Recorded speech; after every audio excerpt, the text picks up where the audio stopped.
தேனாகலாம் மணல் கூட ஒரு நாளில் பொன்னாகலாம், ஆனாலும் அவையாவும் நீயாகுமா, அம்மாவின் அழைக்கின்ற சேயாகுமா.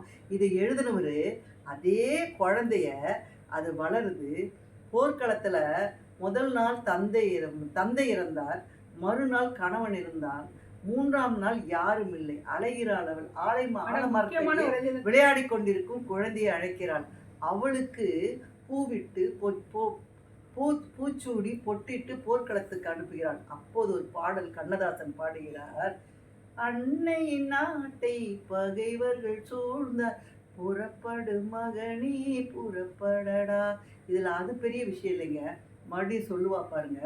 திருமணம் முடிந்து மணமகளோடு செல்வாயின நான் நினைத்திருந்தேன், என் மருமகள் வெற்றி திருமகள் உன்னை வாவென்றழைக்கிறாள் புறப்படடா. இவன் நினைச்சாலாம் மனசுல, அழகான ஒரு பொண்ணு தன் மகனோட திருமணம் நடந்து அவளோடு சேர்ந்து அவன் போவான் என்று நினைத்தாலாம். இப்போது அவளுக்கே தெரிகிறது தன்னுடைய மகன் அந்த போரில் வெற்றி பெறுவானா பெறமாட்டானா என்று. ஏனென்றால் சின்னஞ்சிறு பாலகனவன். உடனே அவள் சொல்கிறாள், என் மருமகள், இப்பொழுது ஒரு மருமகள் யாரு? வெற்றி திருமகள், அவள் எனது மருமகள் என்று சொல்கிறாள்.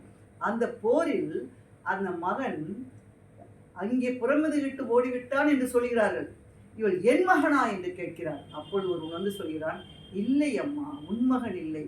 எதிர்வந்த வேழத்தை இருகை கொண்டவன் ஒருகை கொண்ட வேழத்தை வெல்லலாமா என்று கருதி அங்கே அசையாது நின்றவனம்மா உன் மகன், மார்பிலே வேர்த்தாங்கி மடிந்தான் உன் மகன் என்று சொல்கின்றான். இப்படிப்பட்ட புறநானூற்று தாயை பற்றியெல்லாம் தெளிவாக அழகாக நீங்கள் பழம்பாடல்களை பார்த்து கொண்டே இருக்கலாம்.